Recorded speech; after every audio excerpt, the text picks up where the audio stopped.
Good Erev Shabbos, everyone. I wish everyone a good Shabbos and a Chanukah Sameach. So wonderful to be celebrating Chanukah this year. I hope that you enjoyed your first night and first day of Chanukah, and hopefully you'll be able to join us for the many, many different Chanukah activities that we have available for you at UOS. I want to share such an interesting story with you and a lesson that emerges from it.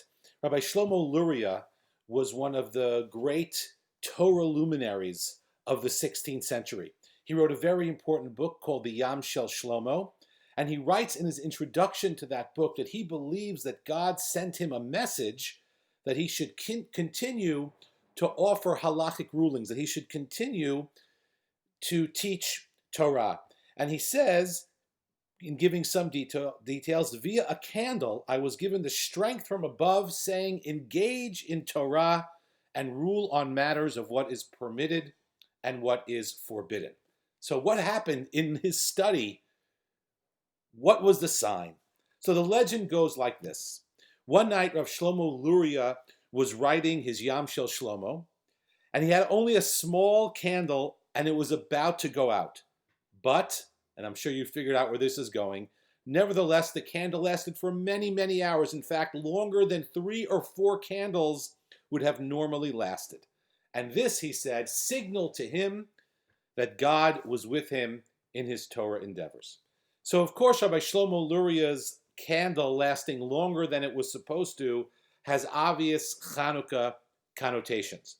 But there's another element of this story that relates to Hanukkah, and that's what I want to talk about. Specifically, the idea that Rav Shlomo Luria experienced this miracle while he was learning Torah.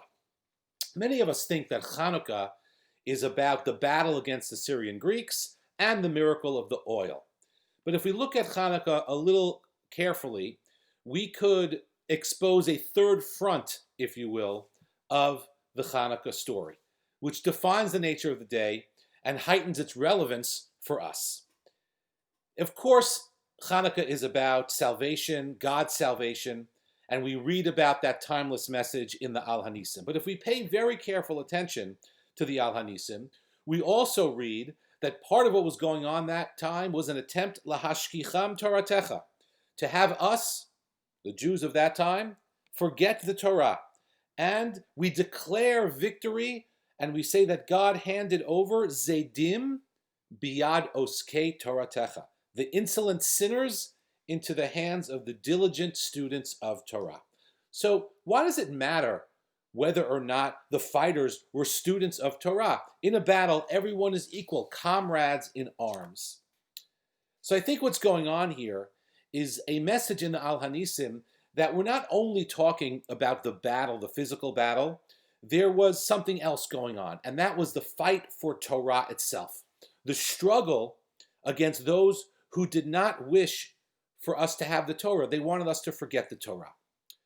It seems that what was going on during Hanukkah was that there was a crisis of faith.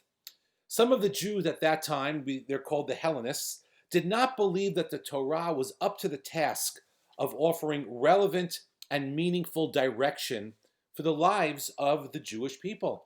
And so they started thinking, maybe we don't need the Torah. Maybe all of our answers and all of the meaning in our life can come from Greek culture. And this was the battle. And the question is, what was it that the non-Hellenized Jews, that the traditional Jews, that the Maccabees, what was it that they could present as an alternative to that belief? And so I'd like to share with you an insight by Rabbi Asaf Bednarsh, one of the Rosh Yeshiva at Yeshiva University.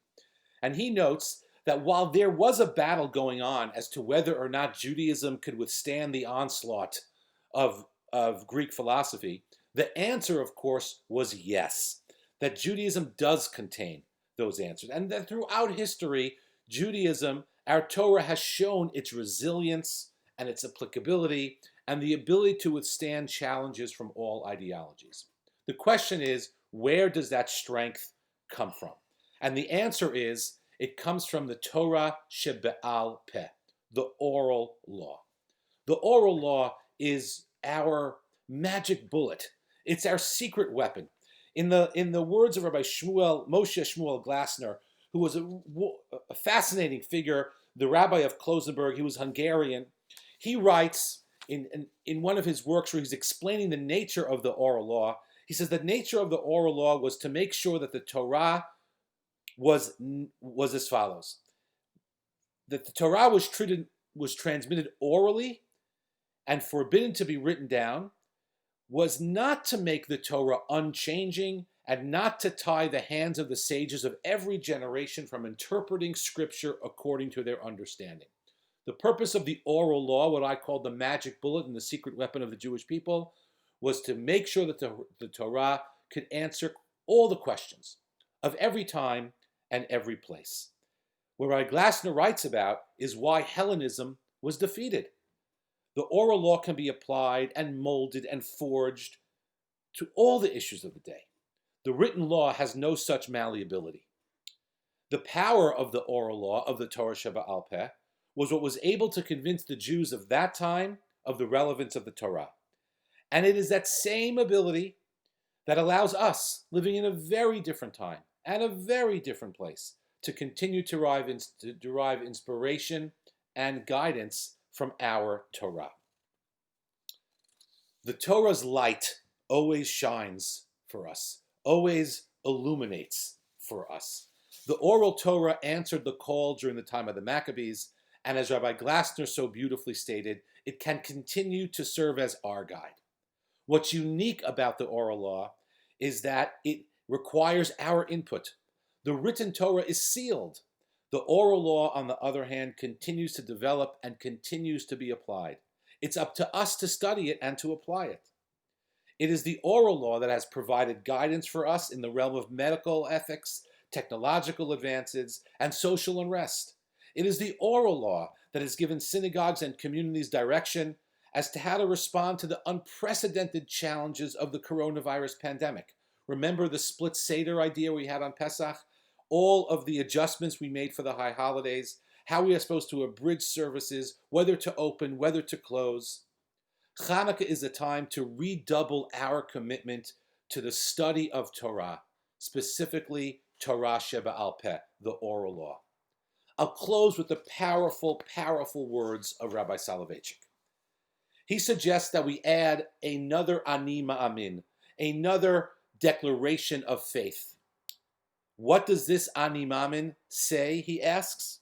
He answers, by straightforward declaration it states, I believe with perfect heart that this Torah is given to be observed, realized, and carefully carried out in every place and at all times, within every social, economic, cultural framework, in every technological circumstance, and every political condition. Hanukkah represents belief in this statement of faith. And so how fitting it was that the miracle performed for Rabbi Shlomo Luria, as he was adding his contribution to the Torah Sheba'al Peh, to the oral law, echoed the Hanukkah miracle, for he believed in the oral law. Hanukkah is about faith in God, and it is also about faith in the Torah. The Maccabees had faith in that Torah, and so must we. And this is the essence of why we celebrate Hanukkah. Shabbat Shalom and Chanukah Sameach.